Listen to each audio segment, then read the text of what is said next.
What up, man? It's Vash. Here to do this episode review of Nisekoi Season 2, Episode 2. That was a fucking lot to say. Shit.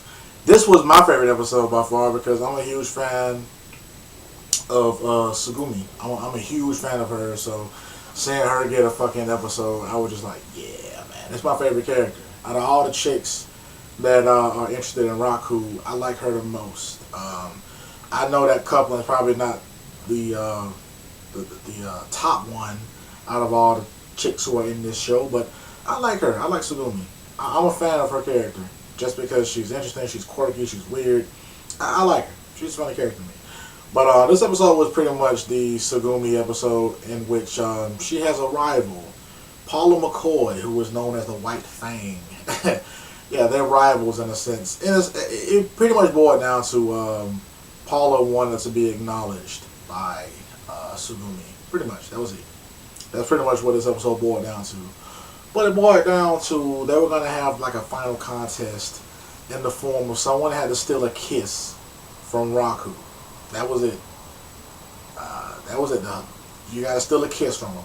He was a target because Paula noted, she notices that Tsugumi is kind of weird around Raku.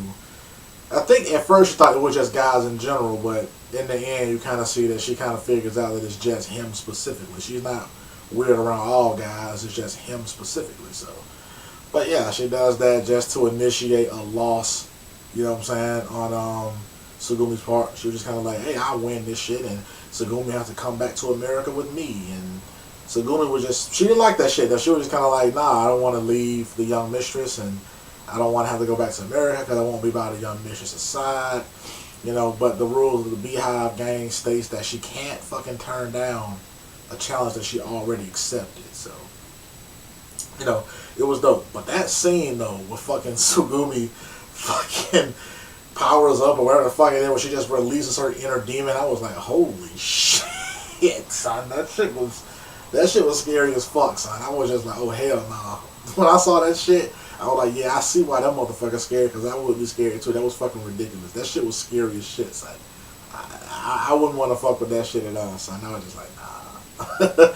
Hell no. But I will say this, though, because I just noticed it, actually, for the first time in this episode. I never really paid no attention in the manga, because I read the manga, and I don't really look through pictures and stuff like that. But I did notice in there. I might have to look back at season 1, because I don't remember if it was shown like that, except for the episode when it was shown that Tsugumi was a girl.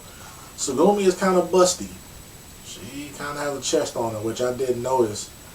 Up until this episode, I was just like, holy shit. Like, I don't know if they made emphasis on this shit because Paula is so flat-chested, but they made emphasis to, show that Tsugumi actually has a pretty decent-sized chest. I was like, damn, I never noticed it, But I like her, though. I like her interactions with Raku and with the cast. If you guys want my personal opinion, I think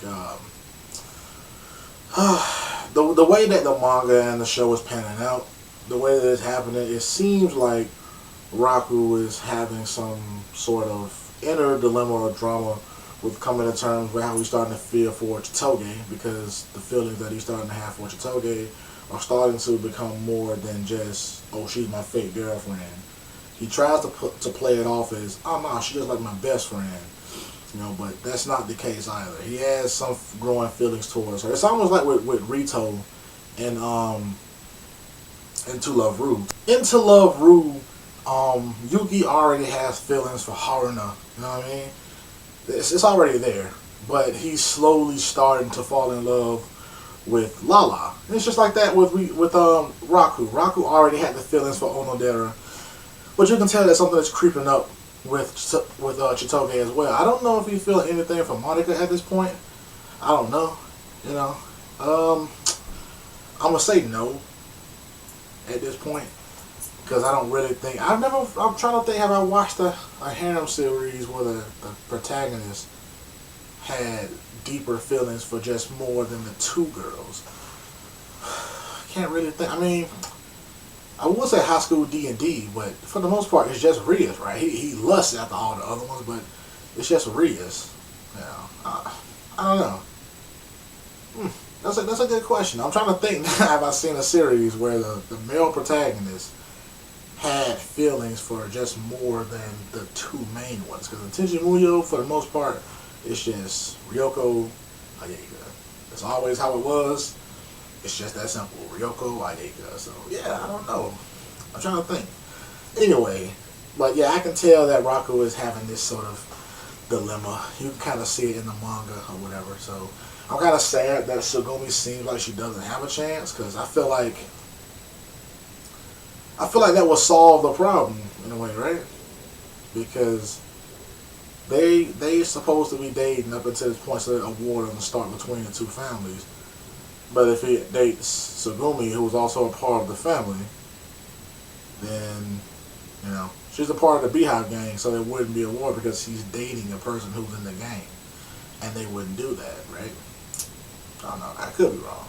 But let me know what you guys think about Nisekoi Season 2, Episode 2. I thought this episode was dope as shit. I love I love Tsugumi's scary face. That shit was ridiculous. But let me know what you think about shit, though, man. Bash up, he go. To love Rue.